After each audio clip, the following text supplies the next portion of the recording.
जय श्री कृष्णा, राधे राधे। हम सब एक विवाह का गाना गाने जा रहे हैं, तो जैसा लगेगा कमेंट में बताइएगा। अपना प्यार आशीर्वाद बना कर रखिएगा, सभी से ही विनती भैया। बेरिया की बेरे तू है बरजिए बाबा, जजर मड़वा मति छावा। बेरिया के बेरे तू है बरजिए बाबा, जजर मड़वा मति छावा। जजरे मड़वा बाबा सूरजू के ज्योतिया, गोरी बदन को मिला।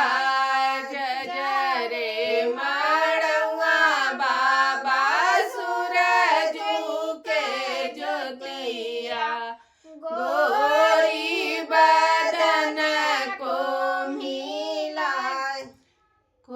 कह तू मोरे बेटी छत्र छवाइत, कह तू तने तमन ओहार।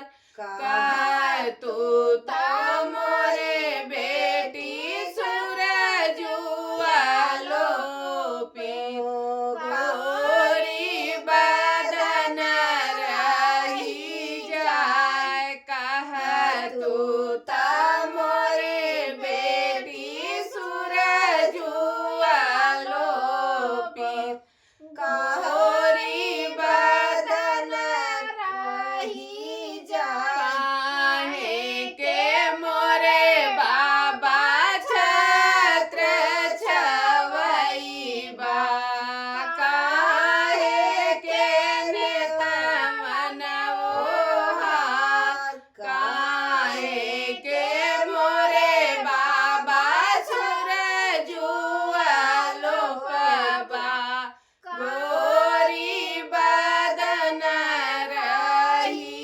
जाए। काहे के मोरे बाबा सूरजुआ लोपबा, गोरी बदन रही जाए। आजू के रतिया बाबा तोहरे माड़उआ, बिहने सुघर बरसात। खोरवा के खोर बेटी दूधवा पियाए, दहिया खियाए साढ़िया। एक हुगु नहीं आना मानू मोरी बेटी, गई चललू सुघर बरसात। काहे के मोरे बाबा दूधवा पियाया, दहिया खियाया साढ़िया। काहे के मोरे बाबा कैला बियाहवा, जाबै सुघर बरसात। गाना कैसा लगा कमेंट में बताइएगा। अपना प्यार आशीर्वाद बना कर रखिएगा, सभी भाई बहन से ही निवेदन है।